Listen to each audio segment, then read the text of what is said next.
ایک ایڈکشن ہو گیا ہے، اس نشے میں شامل ہے۔ آج ماؤں کے ساتھ ذلت و رسوائی ہو رہی ہے، بیٹیوں کو جہیز کے لیے تڑپایا جا رہا ہے، بہنوں کو باپ کے ترکے میں حصہ دینے سے کترا رہے ہیں لوگ۔ میرے بھائیوں، آئیے اس پر غور کیجیے۔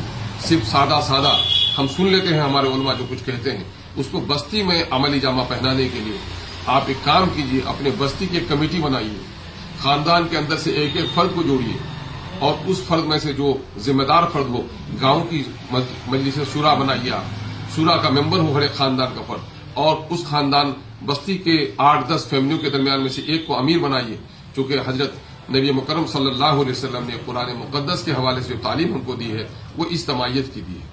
تو اس کی وضاحت کرتے ہوئے حضرت سیدنا عمر فاروق رضی اللہ تعالیٰ عنہ نے اس کی بڑی سادہ وضاحت کی ہے کہ اسلام بغیر جماعت کے ساتھ نہیں، جماعت بغیر امامت کے نہیں، اور امامت بغیر اطاعت کے نہیں۔ اپنی بستیوں میں سما اٹھا، خیر کے کام میں، نیکی کے کام میں، معروف کے کام میں اپنے امیر کی اطاعت کیجیے اور سماج کو برائیوں سے روکیے۔ اگر وقت رہتے ہوئے ہم یہ کام نہیں کیا تو پورے ملک میں دیکھیے، اپنی آبادی پر آپ اترا رہے ہیں، لیکن فلسطین پر جو حملے ہو رہے ہیں یہودیوں کی طرف سے، یہودی کی تعداد آپ کے مقابلے میں کچھ بھی نہیں ہے، آپ لگ بھگ 150 کروڑ ہیں، اب وہ ممکن ہے 1.5 کروڑ بھی نہیں ہے، 1% سے بھی آپ سے کم ہے۔ لیکن آج جو بھی لڑائی ہو رہی ہے، علم کی لڑائی ہو رہی ہے، حکمت کی لڑائی ہو رہی ہے، سائنس کی لڑائی ہو رہی ہے، ٹیکنالوجی کی لڑائی ہو رہی ہے، لیکن ہم سائنس اور ٹیکنالوجی کے میدان میں نہیں چلے گئے۔ آج اپنے پیغام کو پہنچانے کے لیے میڈیا کی بڑی ضرورت ہے، اور میڈیا سے ہمارا کوئی سروکار نہیں ہے۔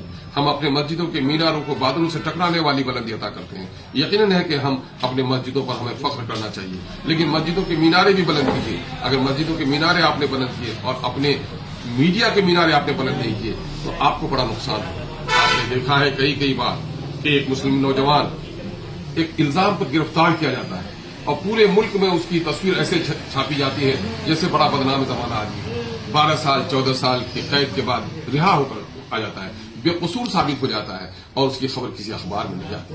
اگر آپ کا اخبار ہوتا تو دنیا کو آپ بتاتے کہ ہمارے بے قصور لوگوں کو اس طرح سے پریشان کیا جا رہا ہے۔ میرے بھائیوں، آج سائنس ٹیکنالوجی میں آپ جائیے ڈاکٹروں کے ہاں، بیماروں کی تعداد سب سے زیادہ ہے، اور یہ بات بہت ہی شرم کے ساتھ ہم کو کہنی پڑ رہی ہے اور اعتراف کرنی پڑ رہی ہے کہ اس ملک میں ہم اپنی آبادی کے اعتبار سے نوکری تو تلاش کر رہے ہیں، لیکن آبادی کے اعتبار سے ہمارے بچے ڈاکٹر انجینئر بن رہے ہیں، اس کے بارے میں فکر نہیں ہے۔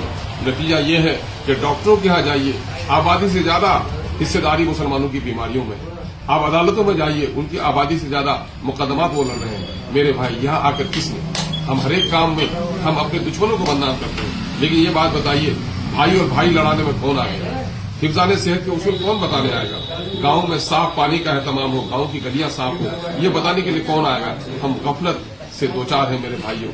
آئیے ہم سنجیدگی کے ساتھ نوجوانوں سے گزارش کرتے ہیں، نوجوانوں کھیل بھی کھیلو لیکن اپنے تعلیمی اداروں کو بھی آباد کرو، نوجوانوں کھیل بھی کھولو لیکن سماج میں عدل و انصاف کے قیام میں اپنا قدم آگے بڑھاؤ۔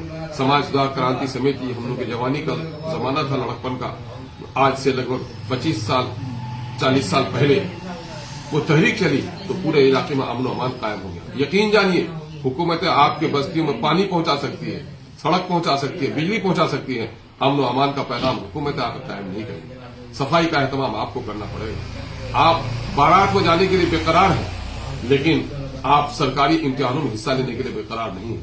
آج مجھے خوشی ہوئی ہے کہ ابھی بہار میں ٹرانسلیٹر کی بحالی ہوئی ہے اور سیمانچل کی اچھی خاصی تعداد آئی ہے، اور اس میں مدرسے بیک گراؤنڈ کے بچے نوجوان زیادہ آئے ہیں۔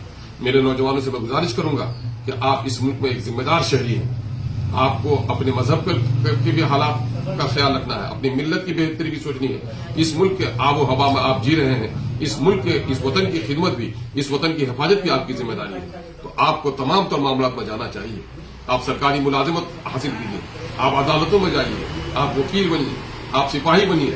اس ملک میں اگر چین سے جینا چاہتے ہیں تو آپ کے بدن پر وردیاں ہونی چاہیے۔ اس ملک کی حفاظت اگر آپ چاہتے ہیں تو اس ملک کے سرحدوں پر جا کر گردن کٹانے کے لیے آپ کو تیار ہونا چاہیے۔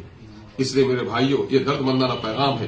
میرے جو ناقص تجربات اور مشاہدات ہیں، اس کی روشنی میں میں آپ سے گزارش کرنا چاہ رہا ہوں کہ ان باتوں کو ذرا ٹھنڈے دل سے سوچیے، اگر بات حق ہو تو اس پر عمل کیجیے اور اس کارروائی کو آگے